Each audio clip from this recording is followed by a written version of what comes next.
शीतलपुर नाम के एक छोटे से गांव में केशव नाम का एक बेहद गरीब युवक रहता था। कड़ाके की ठंड पड़ रही थी और पूरा गांव घने कोहरे की चादर में लिपटा हुआ था।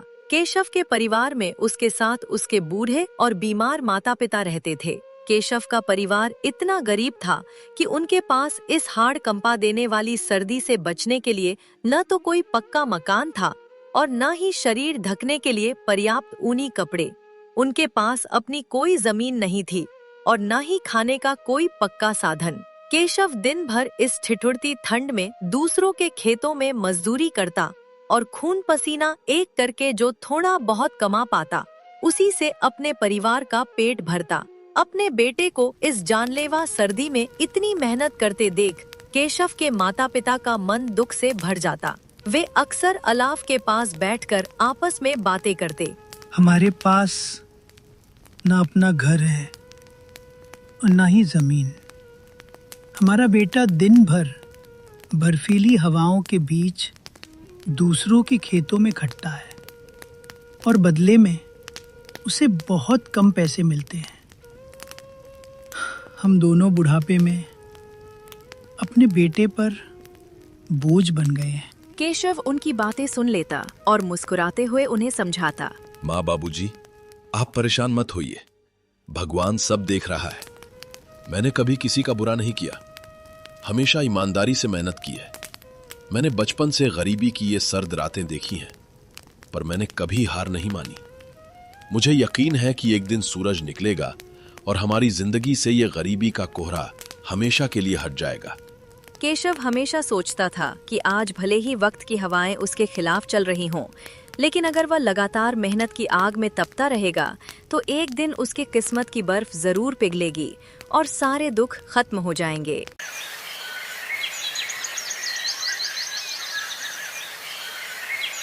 एक दिन केशव गांव के जमींदार सेठ दीनानाथ के खेत पर काम कर रहा था। ठंड बहुत ज्यादा थी। सेठ दीनानाथ खेत के किनारे एक सूखे पेड़ के नीचे एक छोटी सी सिगड़ी जलाकर उदास बैठे थे। केशव अपने काम में लगा था, कुदाल चला रहा था। तभी उसकी नजर सेठ पर पड़ी। उसने देखा कि सेठ दीनानाथ बहुत ही ज्यादा उदास हैं और किसी गहरी चिंता में डूबे हुए हैं, जैसे उनके मन में कोई तूफान चल रहा हो। सेठ को इतना परेशान देख केशव तुरंत अपना काम छोड़कर उनके पास गया और हाथ जोड़कर बोला। क्या हुआ मालिक? आप आज बहुत बुझे बुझे से लग रहे हैं। मुझे ऐसा लग रहा है जैसे आप किसी बहुत बड़ी चिंता में हैं। क्या कोई बात हुई है? मुझे बताइए, क्या पता मैं आपकी कोई छोटी मोटी सहायता कर सकूं। केशव की बात सुनकर सेठ दीनानाथ को गुस्सा आ गया। वे ठंड से वैसे ही कांप रहे थे। झुंझलाकर बोले, अरे जा भाई, तू मेरी क्या सहायता करेगा? तू खुद अपनी सहायता तो कर नहीं पा रहा। अगर तू किसी की मदद करने लायक होता तो क्या आज इस कड़कड़ाती ठंड में 2 वक्त की रोटी के लिए मेरी जमीन पर मजदूरी कर रहा होता? चल जा यहाँ से, अपना काम कर और मेरा दिमाग मत खा। केशव ने उनकी कड़वी बातें सुनी, लेकिन उसे बुरा नहीं लगा। उसने बहुत ही विनम्रता से कहा, सेठ जी, ऐसा नहीं है। ये सब वक्त की बात है, सब किस्मत का खेल है। इंसान को अपनी मेहनत पर भरोसा रखना चाहिए। आज भले ही मौसम खराब है और किस्मत मेरे पक्ष में नहीं है, लेकिन अगर मैं ईमानदारी और लगन से इस ठंड में भी पसीना बहाता रहूंगा तो किस्मत भी एक दिन मेरी तरफ झुक जाएगी। कोहरा कितना भी घना हो, सूरज को निकलने से ज्यादा देर तक नहीं रोक सकता। मेहनत कभी बेकार नहीं जाती। केशव की समझदारी भरी बातें सुनकर सेठ दीनानाथ का गुस्सा शांत हुआ और वे बहुत प्रसन्न हुए। उन्होंने कहा, अरे केशव, तेरे विचार तो बहुत ऊंचे हैं। तेरी बातें सुनकर मेरे बेचैन मन को एक सुकून सा मिला है। इतनी परेशानियों और गरीबी की मार झेलते हुए भी तू अपनी जिंदगी इतने संतोष से काट रहा है, यह बड़ी बात है। सेठ जी, ये सब मेरे पिता की सीख है। जब भी मैं किसी चीज के लिए उनसे जिद करता था तो मेरे पिता हमेशा मुझे यही समझाते थे, बेटा केशव, हमारे पास इतना धन नहीं है कि मैं तेरी हर इच्छा पूरी कर सकूं, लेकिन एक बात हमेशा याद रखना, जिंदगी भी इस मौसम की तरह होती है। कभी ये धूप की तरह खुशियों से भरी होती है, कभी ये कड़ाके की ठंड बनकर कठिनाइयां लाती है और कभी आंसुओं की बारिश बनकर बरसती है। लेकिन जैसे हर मौसम बीत जाता है, वैसे ही जिंदगी के मुश्किल हालात भी गुजर जाते हैं। बस धैर्य और हिम्मत की आग जलाए रखना जरूरी है, क्योंकि एक दिन सब कुछ ठीक हो ही जाता है। सेठ दीनानाथ प्रभावित होकर बोले। अरे वाह, लगता है तेरे पिता बहुत ही ज्ञानी और नेक इंसान है। किसी दिन मैं उनसे जरूर मिलूंगा। लेकिन अभी मेरी परेशानी बहुत बड़ी है। मालिक, आखिर हुआ क्या है? आप एक बार मुझे साफ साफ बताइए। क्या पता बातों बातों में आपकी परेशानी का कोई हल निकल ही आए।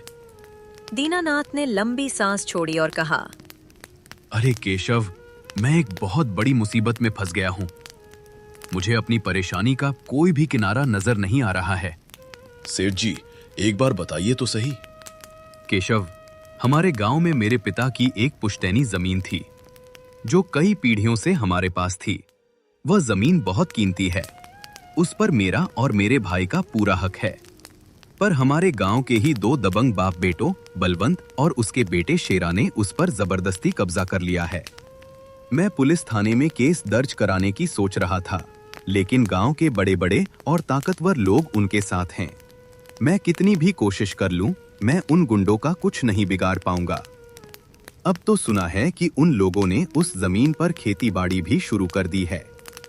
मेरे पुरखों की जमीन, मेरी इज्जत सब मेरे हाथों से छीनी जा रही है। मैं बहुत परेशान हूँ। मुझे समझ नहीं आ रहा मैं अब क्या करूँ। केशव ने उनकी बात सुनकर कहा, आप सही कह रहे हैं सेठ जी। अगर आप कानून का सहारा लेकर या लड़कर अपनी जमीन वापस लेने की कोशिश करेंगे, तो भी आप उनका कुछ नहीं कर पाएंगे, क्योंकि वे ताकतवर है। दीनानाथ ने निराश होकर कहा, केशव, अब तू ही बता मैं क्या करूं। मैं तो सोच सोच कर पागल हो गया हूं। मेरी पुश्तैनी जमीन बर्फ की तरह पिघलकर हाथ से जा रही है और मैं बस हाथ मलता रह गया हूं। केशव ने कुछ देर तक खामोशी से सोचा, अलाव की लपटों को देखा और फिर कहा, मालिक, आप चिंता मत कीजिए। हर ताले की चाबी होती है। अगर आप चाहें तो एक तरीका है जिससे आप अपनी जमीन वापस पा सकते हैं, बिना लड़े। दीनानाथ ने उत्सुकता से पूछा। अगर ऐसा कोई तरीका है तो जल्दी बताओ केशव, वह क्या तरीका है? केशव ने थोड़ा झुककर सेठ दीनानाथ को अपनी सारी तरकीब विस्तार से समझा दी। तरकीब सुनकर दीनानाथ की आंखों में चमक आ गई। वे केशव से बोले, अरे वाह केशव, तू तो बहुत समझदार है। तूने तो बहुत ही शानदार चाल सोची है। ऐसे तो मेरी जमीन मुझे जरूर मिल जाएगी। मैं तुझसे वादा करता हूँ, अगर तेरी यह योजना सफल हुई तो मैं उस जमीन का एक बड़ा हिस्सा तेरे नाम कर दूंगा। केशव ने हाथ जोड़कर कहा, अरे मालिक, आप ऐसा क्यों कह रहे हैं? आप मेरे मालिक हैं। आपकी वजह से ही मुझे इस मंदी के दौर में भी काम मिलता है और मेरे घर का चूल्हा जलता है। आपकी मदद करना तो मेरा धर्म है। मुझे आपकी जमीन नहीं चाहिए। ठीक है केशव, तुम बहुत नेक इंसान हो। कल से तुम इस काम पर लग जाओ। केशव ने अपनी योजना शुरू की।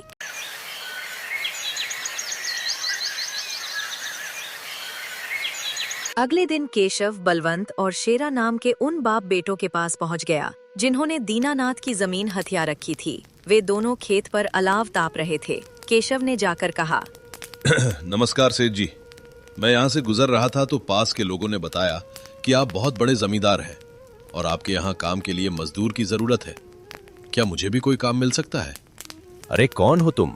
तुमसे किसने कह दिया कि यहाँ मजदूर की जरूरत है? भाग यहाँ से, हमें किसी की जरूरत नहीं है। सेठ जी, मैं एक गरीब मजदूर हूँ। पास ही के गांव में रहता हूँ।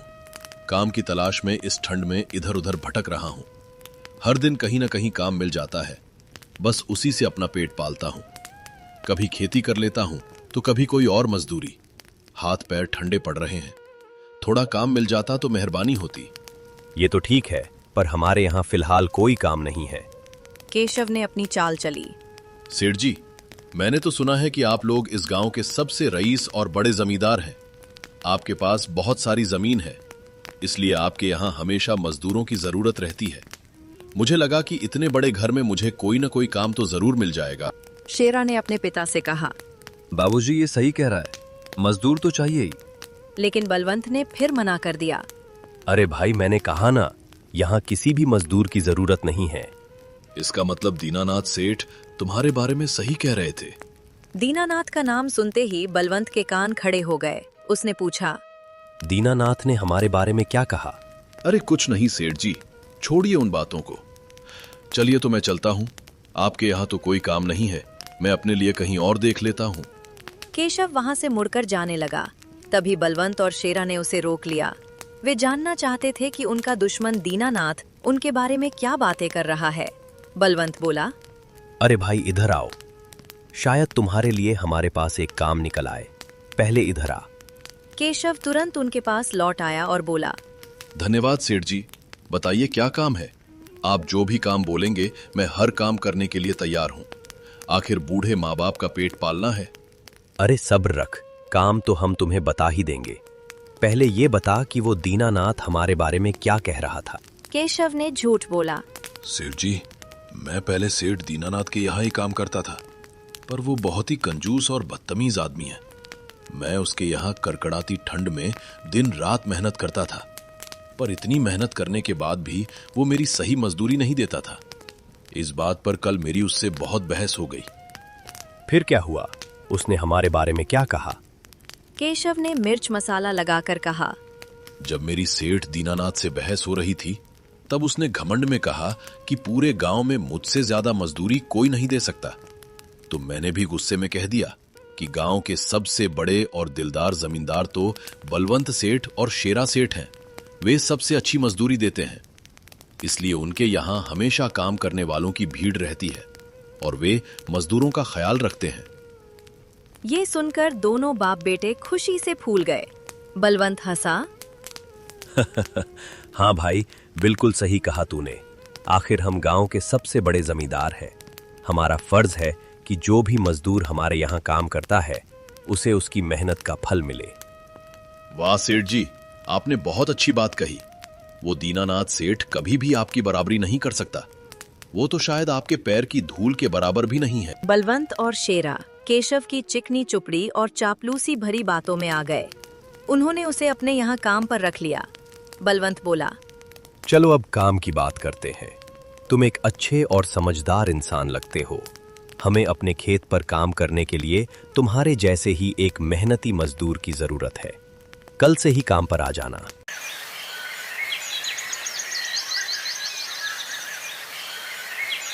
कुछ दिन ऐसे ही बीत गए। केशव ने वहाँ जी तोड़ मेहनत की। एक दिन बलवंत अपने बेटे शेरा से बोला, शेरा बेटा, ये केशव तो बहुत मेहनती है। ये अकेले ही 4 लोगों का काम कर देता है। इस ठंड में भी ये थकता नहीं है। अच्छा हुआ कि हमने इसे रोक लिया। हाँ पिताजी, आप सही कह रहे हैं। केशव बहुत मेहनती है। इसके जितना काम शायद ही कोई और करता होगा। ये पूरा दिन यहाँ काम पर अकेला लगा रहता है। केशव की मेहनत ने बलवंत और शेरा का दिल जीत लिया और अब वे उस पर भरोसा करने लगे थे।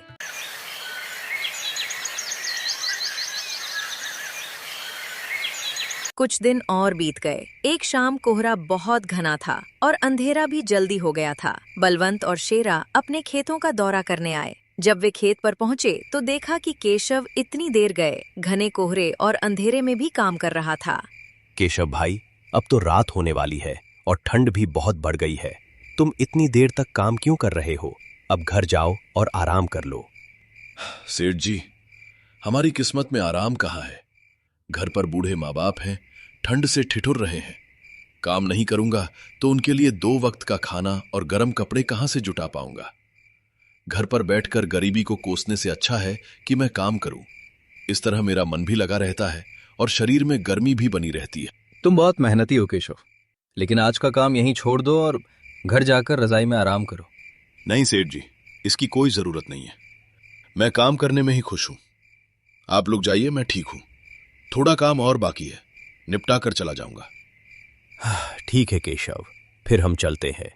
जब तुम्हारा मन करे काम खत्म करके अपने घर चले जाना। इसके बाद बलवंत और शेरा खेत को केशव के भरोसे छोड़कर अपने घर चले गए।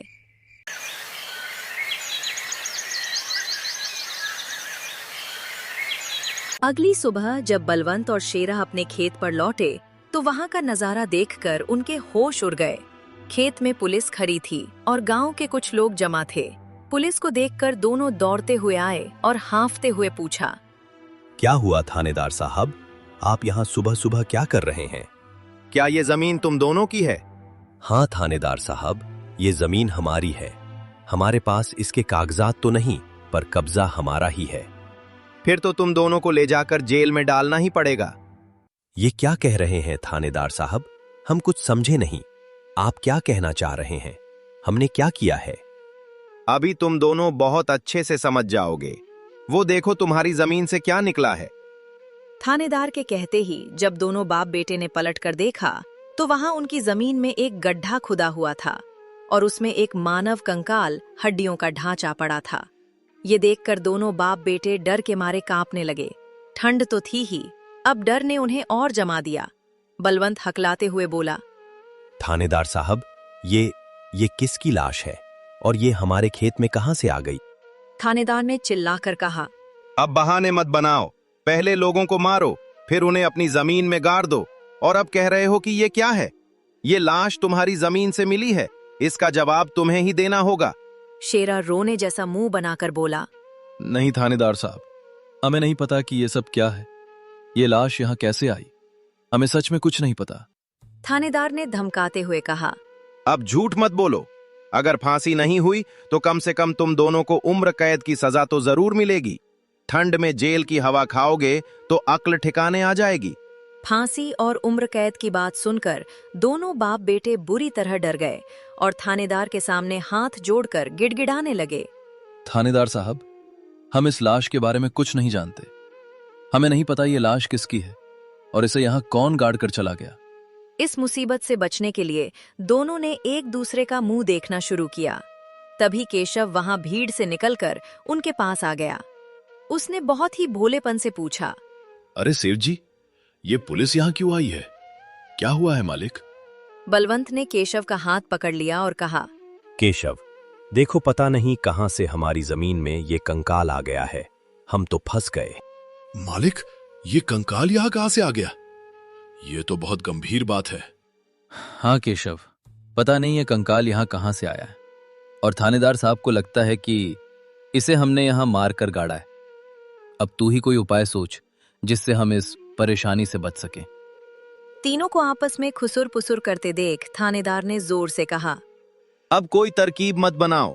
तुम दोनों बाप बेटों में से कोई एक तो जरूर जेल जाएगा। अब तुम ही तय करो कि जेल कौन जाएगा, बाप या बेटा। थानेदार साहब, थोड़ा सा समय दीजिए, हम तय कर लें कि जेल कौन जाएगा। मैं बस 5 मिनट देता हूं, जल्दी से फैसला करो कौन जाएगा जेल। केशव बलवंत और शेरा को लेकर थोड़ी दूरी पर एक पेड़ की ओट में जाकर बात करने लगा। केशव ने कहा, देखो मालिक, दोनों के फंसने से अच्छा है कि कोई एक फंसे। अब सोचिए कौन जाएगा। जेल में बहुत ठंड होती है। हम दोनों में से कोई भी जेल नहीं जाना चाहता। केशव भाई, कोई उपाय सोचो जिससे हम दोनों इस मुसीबत से बच सकें। मालिक, एक बात कहूं, इस कंकाल को देखकर ऐसा लगता है कि इसे काफी महीने पहले, शायद पिछली गर्मियों में जमीन में दबाया गया होगा। बलवंत, जो फांसी की बात सुनकर पहले ही डर गया था, केशव की बात सुनते ही उसने फटाफट पूरी सच्चाई केशव को बता दी। देखो केशव भाई, सच कहूं तो ये जमीन हमने कुछ महीने पहले ही दीनानाथ से जबरदस्ती हड़प ली थी। ये हमारी खानदानी जमीन नहीं है। बलवंत की बात सुनकर केशव ऐसा दिखाने लगा जैसे उसे कुछ पता ही न हो। उसने चौंकते हुए कहा, क्या क्या कहा मालिक आपने? ये जमीन आपने हड़पी थी?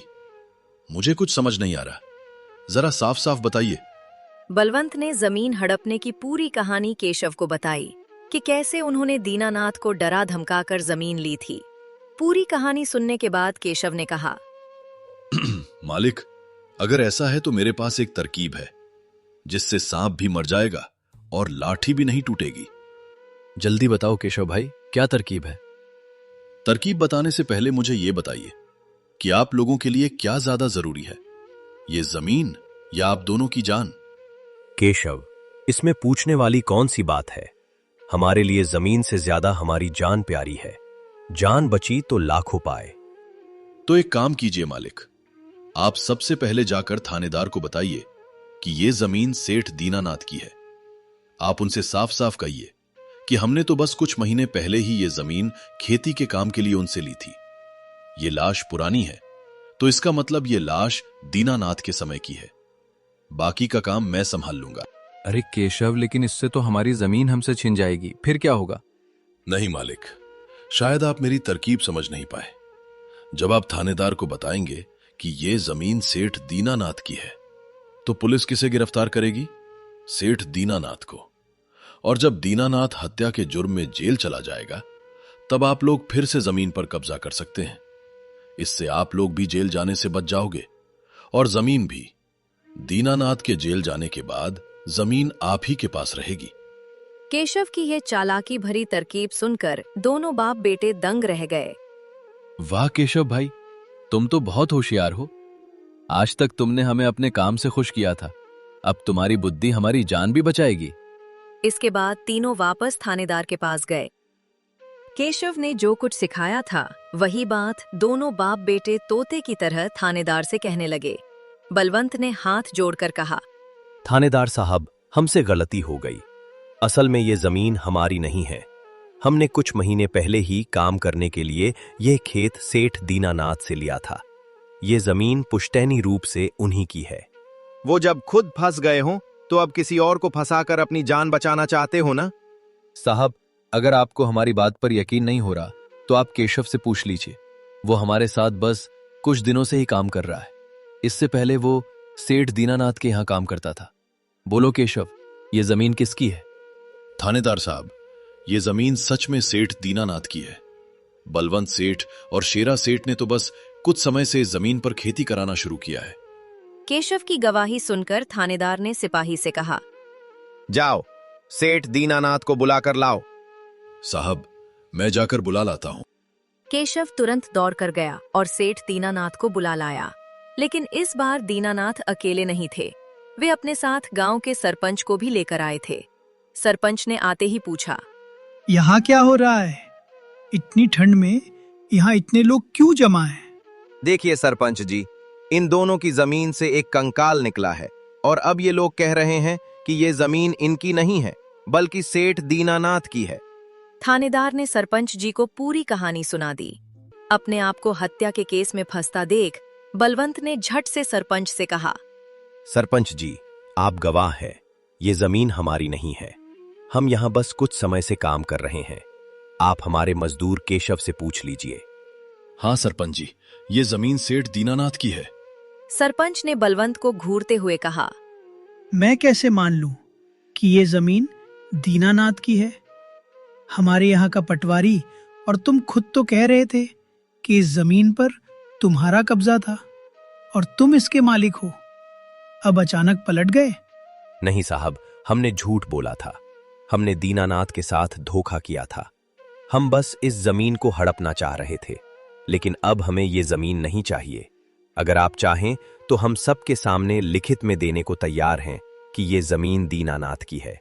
हमें बस इस कंकाल के चक्कर से बचा लीजिए। जैसे ही उन्होंने ये कबूल किया, थानेदार और सरपंच मुस्कुराने लगे। सरपंच ने थानेदार से कहा,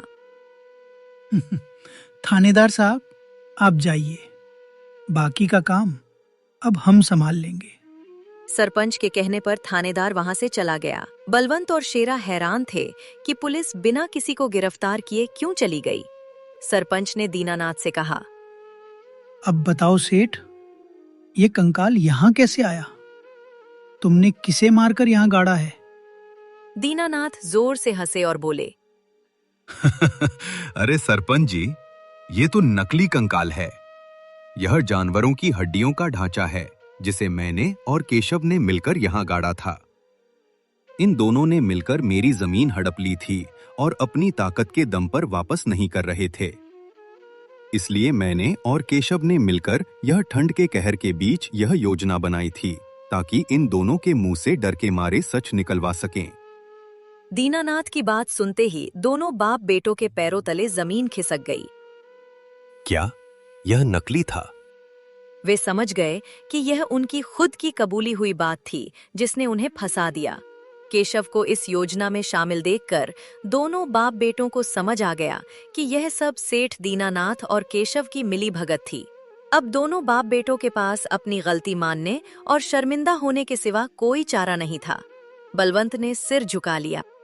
हमें माफ कर दीजिए सरपंच जी, हम लालच में आ गए थे। हमें माफ कर दीजिए दीनानाथ जी। हम आज के बाद ये गलती कभी नहीं करेंगे और ये जमीन अभी के अभी आपको वापस सौंपते हैं।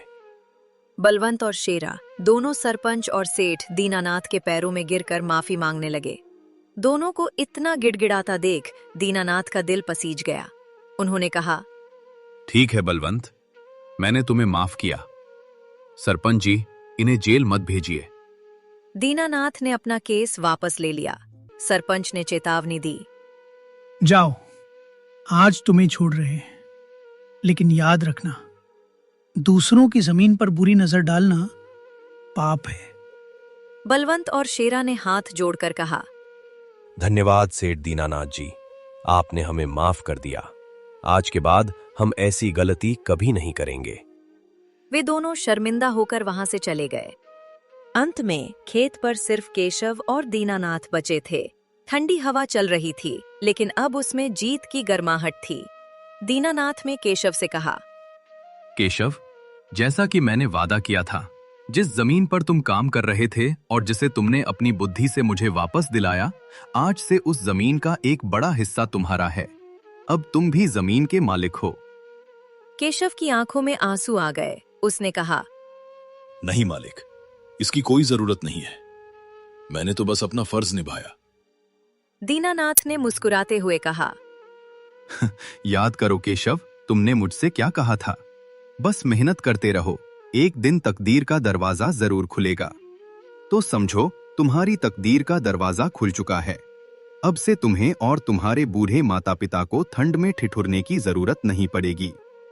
इस तरह केशव ने अपनी मेहनत, ईमानदारी और चतुराई की मदद से न केवल सेठ दीनानाथ को उनकी जमीन वापस दिलाई, बल्कि ठगी करने वाले बाप बेटों को भी सबक सिखाया। अपनी फूटी किस्मत को उसने अपनी हिम्मत से बदल दिया था और अब वह भी एक जमीन का मालिक बन गया था। कोहरा छट चुका था और धूप खिल उठी थी।